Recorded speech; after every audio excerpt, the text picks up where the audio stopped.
What up YouTube, c'est Da, j'espère que vous allez tous bien. Bah moi ça va bien. On va parler de Love, Death plus Robots. C'est une anthologie de Tim Miller et de David Fincher. Je pense que vous connaissez tout du moins au moins le deuxième. La première saison est sortie en 2019 sur Netflix, mi-2019. Elle comportait 18 épisodes. La deuxième saison vient de débarquer, malheureusement amputée de 10 épisodes. Au niveau de la durée, il y en a un qui dure 7 minutes, l'autre qui dure 18, et les autres c'est entre les deux. C'est-à-dire que c'est pas comme une série classique qui dure 40-45 minutes. Donc en gros, cette deuxième saison, elle se bouffe en une après-midi, quoi. C'est même pas en fait. Ça va vraiment très très vite. Donc on va en parler. Déjà, sachez que j'avais vraiment adoré la première. Hein. On va en parler. Je vais vous dire comme d'habitude mon ressenti, sans langue de bois, dans une vidéo assez courte. Surtout si vous aimez le format, n'hésitez pas à liker, à partager comme d'habitude, et à me dire en commentaire quel est l'épisode que vous avez préféré. Et puis bah non, on se retrouve tout de suite. Allez, hop!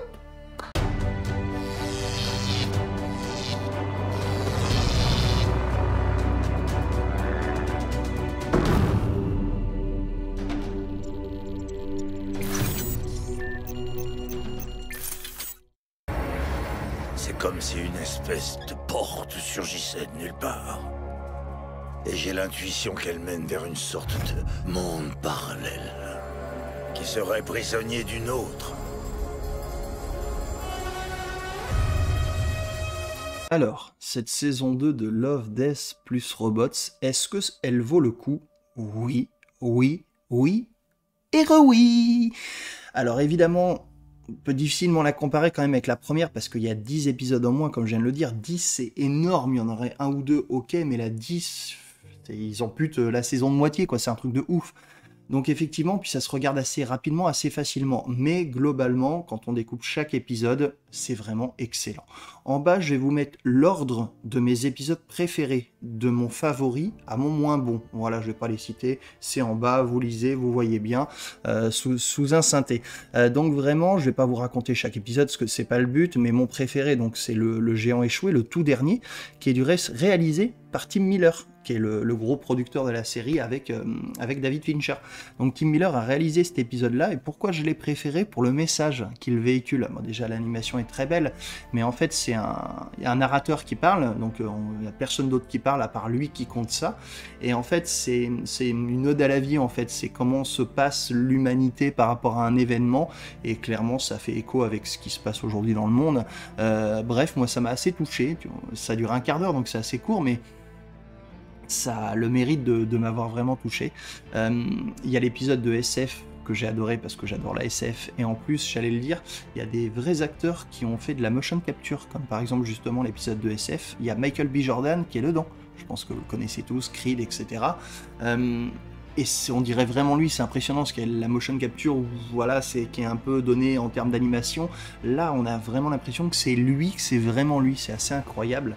Et il y a l'actrice française aussi, Zita Enroth, que j'aime beaucoup, qu'on voit peu mais que j'aime bien, qui joue aussi un rôle, et Nolan North, je pense que voilà, les fans de jeux vidéo vont savoir qui c'est directement, sinon bah, Google est votre ami. Hein. Nolan North joue le rôle d'un flic dans un de mes épisodes préférés et qui est vraiment excellent aussi. Bref, j'ai aimé tous les épisodes, il y en a vraiment un que je mets de côté, c'est l'épisode numéro 2. L'animation, on dirait du Gorillaz, je pense que vous connaissez le groupe. Si vous connaissez pas, allez voir Paris aussi. Et ben leur clip, c'est exactement le même genre d'animation que l'épisode 2. En plus, l'histoire est absolument pas passionnante, donc clairement, celui-là, je le mets à côté. J'ai vraiment pas aimé, hein, mais vraiment pas du tout.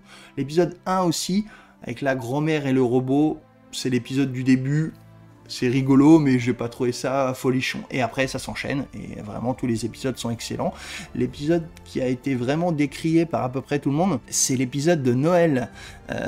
Voilà, j'ai vu sur internet que les gens n'ont pas aimé, etc. Bah moi, j'ai trouvé fun et sympa, en fait. Le truc, c'est que c'est le plus court. 7 minutes, c'est très rapide. Et quand on connaît pas l'histoire, on se dit, bon, c'est les enfants, ils vont ouvrir leurs cadeaux à Noël, qu'est-ce qui va se passer? Ouais, ben, il se passe un truc, justement, qui est excellent. Alors, je sais pas s'il est dans les bandes annonces, que comme d'habitude, je ne regarde jamais les trailers, mais en tout cas, j'ai trouvé ça très fun, très court. Des fois, on dit tous, hein, les blagues les plus courtes sont les meilleures. Eh ben là, c'est pareil. C'est les courts-métrages, voilà, comme je vous l'ai dit, entre 7 minutes et 18 minutes. Ça se regarde très rapidement. Franchement, moi, j'adore. J'ai trouvé ça excellent. Si vous connaissez pas du tout la série et que vous l'écoutez grâce à moi, par exemple, regardez, foncez. Faut pas avoir le cœur accroché ni rien. Quand je dis que c'est interdit aux enfants, évidemment, le propos est pas bon et des fois, il y a certains épisodes où c'est un peu sanglant, mais c'est pas non plus un truc ultra gorissime. Mais voilà, je pense que j'adore cette série. Du reste, ils ont prévu une saison 3 en 2022, donc toujours avec Tim Miller et David Fincher. Donc j'ai hâte, voilà, j'ai vraiment très hâte. Je pense que je me referai la saison 1 et la saison 2 avant la saison 3, comme j'ai fait là, parce que c'est assez court et ça se regarde vite. Mais en tout cas, c'est vraiment une super série d'anthologie. Foncez, foncez, foncez. Dazman approved, comme on pourrait dire. Si j'avais un petit saut là à mettre, seal of approved, yes. Voilà. Foncez. Nous, on se retrouve prochainement sur la chaîne pour une critique, je pense demain ou après-demain. Maintenant, ça va s'enchaîner assez vite. D'ici là, passez un bon dimanche, profitez des vôtres et ciao!